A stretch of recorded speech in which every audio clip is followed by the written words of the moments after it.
Welcome to my channel, Fiction Flux.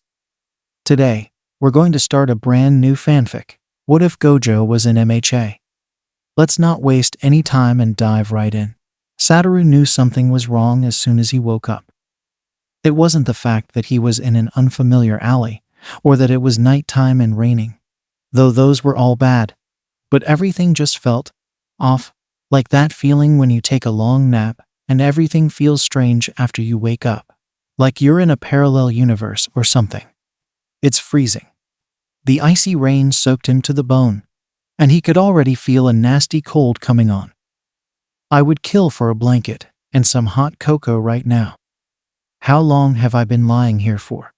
He wondered as he pushed himself up. It was then that he saw his own body and jujutsu uniform, which had fit him perfectly before. Now, it was at least 3 sizes too big, and his blindfold was hanging loosely around his neck. I can't sense any cursed energy at all, even with my blindfold off. What the hell is going on? Anyone else might have started to panic, but not Satoru. At least, not on the outside. He was the renowned, strongest jujutsu sorcerer, after all. Things that stunned others didn't faze him. Or rather, he didn't let it get to him. He held his hand up, watching the baggy leather sleeve dangle from his arm like a hammock. Either my uniform's been sized up, or I've been shrunk. What kind of elaborate prank is this? I bet it was Yuuji's idea, or perhaps Yutaheim or Nobara. But in the back of his head, he had a feeling no. He knew that none of them would do something like this, leaving him out in the middle of the night while it rained. Well, maybe Yutaheim would. It was a ridiculous idea anyway. Putting someone in oversized clothing. He rolled his shirt and trouser sleeves up, placing a hand onto the brick wall for support as he stood up. For some reason, his body felt a bit weak, and the minor headache was not helping matters. To top it all off, he felt dizzy and disoriented. Am I getting sick already? All of a sudden, something landed in front of Satoru, and he immediately activated Infinity. Shit. I was so confused before that I completely forgot to activate it. It's usually on while I sleep, so I barely realized. The dust cleared to reveal a bandaged man, and when he said bandaged, he meant completely covered in the stuff, from head to toe with the exception of his dark blue eyes. Is he a jujutsu sorcerer? I can't sense any cursed energy. Come to think of it. He paled slightly. 6 eyes isn't telling me anything about this guy. Is he like Toji, by some coincidence? He had a bad feeling about this man. His eyes looked wide and crazed, not to mention the long knives in his hands. Who are you? Satoru asked, careful to keep any emotion out of his voice and expression. The man grinned under the worn bandages. What's a brat like you doing out here this late, brat? The strange man eyed his getup, and Satoru was glad when he didn't question it. Before one of them could speak again or make a move, another person landed between the two. What is this? A social gathering? The dark-haired newcomer's back was facing Satoru. He was wearing a baggy black-gray themed outfit with a pile of scarves around his neck. Run away, he ordered. Huh? Why? Just go. It's too dangerous for you to be here. Raising an eyebrow, Satoru activated Lapse Blue and teleported to the nearest rooftop. At least Limitless still works. Down below, he watched as the two exchanged a few words before engaging in battle. They're both more skilled than I thought. More importantly, they have to be using some type of cursed energy to control those bandages and scarves. So why can't I detect any? He glanced around the nearby buildings, seeing a few billboards in Japanese. At least I'm still in Japan. I guess I figured that out after those guys spoke in fluent Japanese though. He turned his attention back to the battle, seeing that the dark-clothed man was about to get pierced with a flying knife. In an instant, he was between them, and the blade clattered to the ground. One of his sleeves inched down. These oversized clothes are starting to get annoying. The kid from before. What the hell are you doing? I told you to get out of here, the man ordered, though his voice was strained as he held his injured arm. What's your quirk? Brat? Teleportation? The bandaged man asked.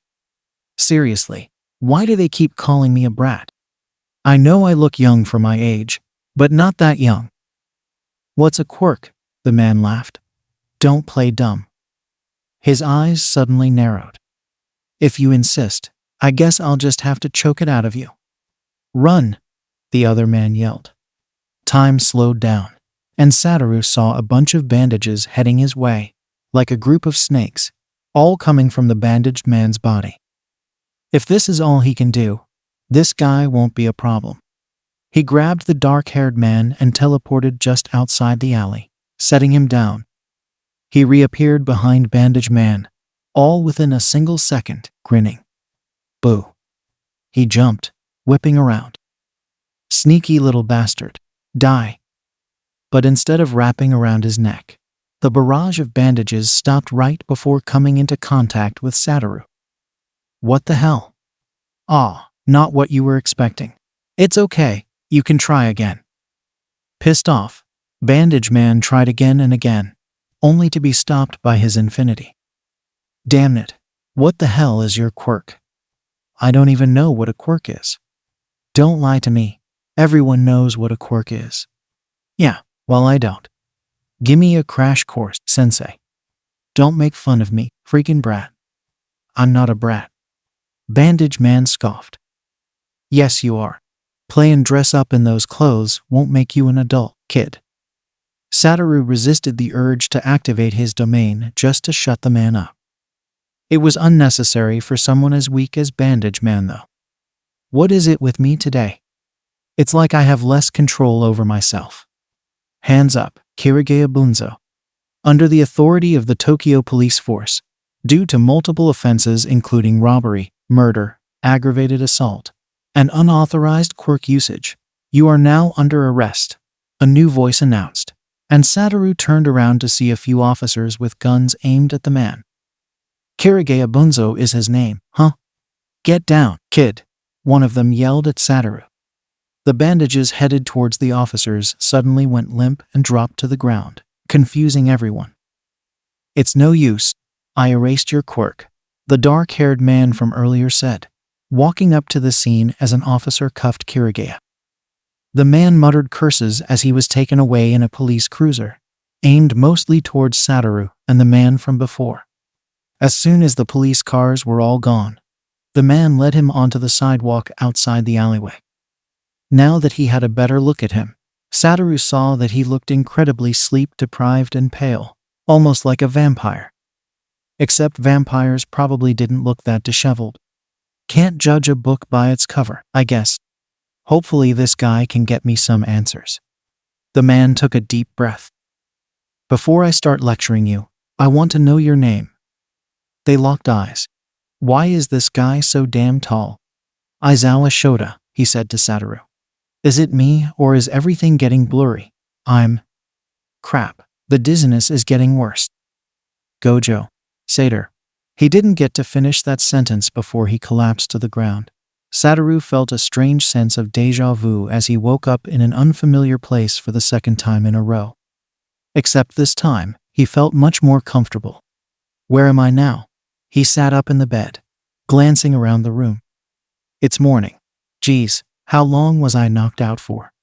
Whose house is this, anyway? It doesn't look like a hospital at all.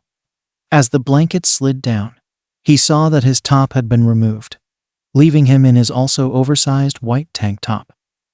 Thankfully, his pants had been left untouched.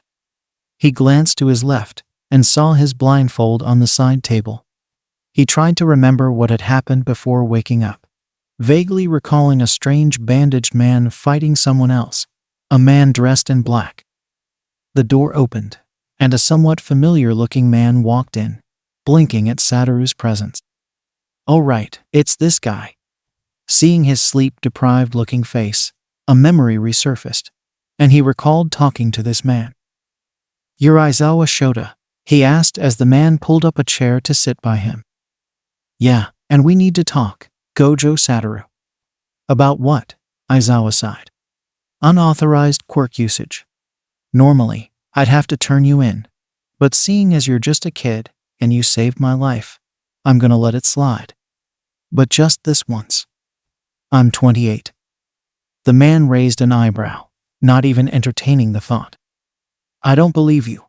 You're gonna have to show proof of identity if you want to insist. But you can't be older than 15 or 16. Okay, something's definitely wrong. Even I don't look that young. Look, Aizawa, I would gladly do so, but right now I have no idea where I am. I woke up in that alley in the middle of night, and I don't know how I got there. It's not like I was drunk or fighting someone before that either. That's not good. It could have been an attempted kidnapping. What's the last thing you remember? I was just walking home, late at night after meeting up with some friends. What prefecture is this? I should get back before something happens. We're in Tokyo. Oh, that's good. At least I'm still in the same city. Still in the Are you used to waking up in different cities or something? Satoru laughed. No, I just. Never mind. So, are you a jujutsu sorcerer? What even is that? If you don't know, it's not important. Forget about it. Aizawa seemed to hesitate. Earlier, when Kirigaya asked what your quirk was, do you seriously not know what they are? Oh, I'd forgotten about that. No, I've got no idea. So what is it? It's essentially a superpower. Around 80% of the human population have them. Satoru scoffed. What? A superpower? You're joking. Is this a setup or something? Tell Yutaheim that it isn't funny. And to give me my clothes back. Aizawa groaned. What makes you think this is a setup? Because there's no such thing as superpowers. If 80% of the world had them, I would know. Aizawa's eyes suddenly widened. What is it? Do you know what a pro-hero is? Yua-hai? All Might? Satoru almost laughed at the ridiculous names. No. Why? Everyone knows what they are. Either you were raised in isolation, or you're from another world. That is, assuming you're telling the truth. Of course, I'm telling the do you have a lie detector? No one has a lie detector lying around. I do. Aizawa sighed. Regardless, I have to confirm this. If it's true, then this is an emergency. He stood up, walking to the door. The bathroom is the last door to the right. Go take a shower. I'll leave a change of clothes in this room. Afterwards, we're going down to the police station. Satoru frowned as the man left the room. This is bullshit. I'm not in another world. That's physically impossible. But he narrowed his eyes. I can't sense any hostile intent from him. And he's not lying, as far as I can tell. And he acted like traversing worlds was even possible. He sighed, getting out of bed. Whatever. I feel all grimy, so I guess I'll take a quick shower. While showering, Satoru made sure to keep Infinity activated, letting only the water and soap in. I'm not gonna trust this guy just yet, especially since he's spouting some really ridiculous stuff. I'll just go along with his plan and leave when he's satisfied and won't come after me or anything. Satoru wrapped a towel around his body, approaching the sink to dry his hair. But when he saw his reflection in the mirror, he nearly dropped the blow dryer. What the hell? He reached up to feel his face, confirming that it was indeed him. Why? Why do I look like that? He'd been regressed from 28 to a kid. A teenager around the same age Aizawa had labeled him as. No wonder everyone kept calling me a kid. Oh, I'm gonna kill whoever did this. He spent a few more minutes staring at himself before heading back to the guest room, finding a pile of clothes on the bed. I wonder where that guy got these. Anyway, Satoru wondered as he held up a half-zip gray pullover. When he exited the room again, he was wearing the pullover, jeans, socks and shoes, and a black baseball cap. Why it was there, he had no idea, but it looked nice. Besides, it would do him better to conceal his hair and face. Now that he looked younger, Satoru was a bit more self-conscious about walking around in public, especially when he was supposed to be much older. I still can't over the fact that I don't need my blindfold. My eyes should be overwhelmed by cursed energy right now, but they feel perfectly fine. It's so weird. Is this what other people see every day? He headed downstairs, seeing Aizawa already waiting for him on the couch. I still can't get over how absurd this is. I look 15, and I'm supposedly stranded in a different world. Not that I'll believe the last part without proof anyway. I found a phone and license while you were sleeping. They were in your jacket. License?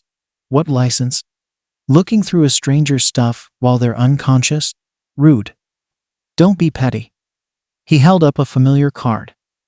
As it turns out, Gojo Satoru is a 15-year-old first year at Tokyo Metropolitan Curse Technical College.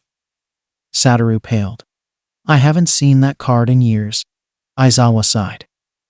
I promise I'm not angry. Just tell me why you lied. Satoru scowled. I didn't. He faltered. As if anyone would believe me in this situation. Even I wouldn't believe myself. Never mind. He realized that with his appearance and the actual proof of identity, his age was unarguable. I'm definitely gonna kill whoever did this. After they drove down to the police station, the officials confirmed that Satoru didn't have an identity at all within the database. No dental records, social security, phone number, address, family, nothing. So, Aizawa, Satoru started as the two were sitting in the waiting room. Does stuff like this happen often? I mean, you drew a conclusion pretty quickly before. Well, not really. Only a few times throughout history, mostly after quirks went widespread. But the fact that it happened at all got so much public attention that we just assumed that it was something possible now. Oh, I see. Satoru resisted the urge to get up and look for his apartment himself, or the first years, or the other jujutsu sorcerers. But after seeing the civilians of Musutafu as they drove through the city, he was starting to believe his predicament. There was a glowing man, a boy with fins, a woman with green skin, and so much more. It was real. They were all real. Humans, not curses. He'd also looked up a few locations he knew around Jujutsu Tech and his own apartment complex, but nothing came up. Of course, he'd also tried to call some of his contacts, all of them, but it just said that the number didn't exist. And now that he knew it was real, all he had to do was stop himself from punching something out of frustration. The only thing keeping him relatively calm was the fact that if he could traverse one way, he could also get back. Hopefully. Sorry about this, Satoru said from the passenger seat as Aizawa drove downtown. It's fine. I wasn't doing anything today anyway. They came to a stop in the parking lot of an abandoned computer factory. Satoru stood in front of the building, shoving his hands in his pockets. I guess it's true after all. In my world, Jujutsu Tech is supposed to be standing here. So what is this place supposed to be? Your house? Not really, no. I do spend most of my time there though. It's supposed to be a private high school. Huh. Aizawa paused. You know, for someone who's stuck in a different world, you seem relatively calm. Satoru managed a smile. Let's just say I'm not completely unused to crazy stuff like this. However, this is my first time traversing dimensions, so that's probably near the top of the list. The car ride back was a bit quiet, but more of a comfortable silence, rather than an awkward one as Satoru let the idea of being stuck in this world sink in. Aizawa seemed to understand what he was wrapping his head around. They'd also passed a few places Satoru recognized, and a few he didn't. At the very least, he was stuck in a humane world. I wonder how everyone's doing back at home. I hope Yuuji doesn't get himself killed with that reckless personality of his. At least he has Nobara and Megumi with him. Aizawa cleared his throat. You know, since you're technically homeless right now, I wouldn't mind letting you stay at my place. I don't even know you that well, but that seems pretty out of character for you. You're right, it is. So is that a yes or no? If not, I can at least help you set up an apartment or something. And you're gonna have to expect a few visits, so I know you're not dying out there." Despite barely knowing the kid, Aizawa felt a bit responsible for him, regardless of the guardian role placed on him by the police. "Sure, it'll definitely be a lot easier than living on my own. I think I can trust this guy. He's kind of like Megumi, closed off sometimes, but kind. Someone who would give his all for other people, regardless of how well they know them." "Thanks, Aizawa." "Yeah, no problem. And that's Aizawa-san to you, I'm your elder." "Yudahime? Is that you?" "Who?" After stopping by a few places to get clothes and other supplies, Satoru was pretty much set. Mental note: pay Aizawa back when you have access to your bank account again. "So you're one of these what? Pro heroes? Professional heroes?" "Mitchum, I go by Eraserhead. And before you say anything, it was an idiot friend of mine who picked it."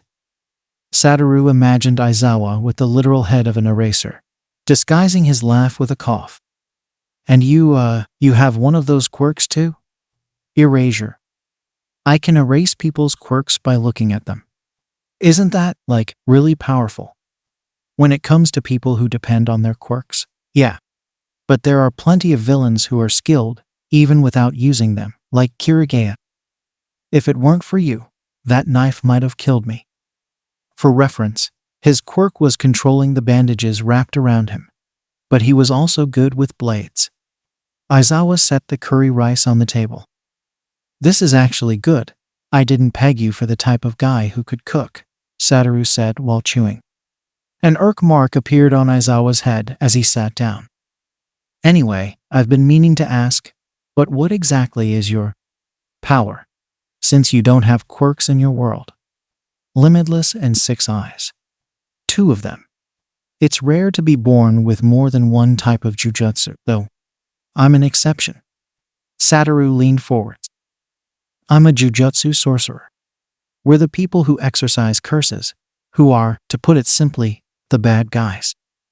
Most humans aren't able to harness their cursed energy. That's what separates them from sorcerers. And you exercise them by yourself, or in teams or something. It usually depends on the situation. So what does your power or powers allow you to do?" There's the big question. This might sound a bit confusing, especially since they both have a bunch of different techniques. Satoru went on to explain a few of his abilities, mostly the ones he used in front of Aizawa, like Lapse Blue and Infinity. He was a good listener, only interrupting a few times to ask a question or clarify something. "Gojo," the man started after placing the dirty plates in the sink. "To be honest, you sound like a formidable opponent, especially for your age." "Really? I mean, who exactly are you in your world?" Satoru gave him a hint of a smile. "I'm the strongest." This is for today, guys. Hope you enjoy the video. Don't forget to like, comment, and subscribe for more content. See you in the next video, and have an amazing day.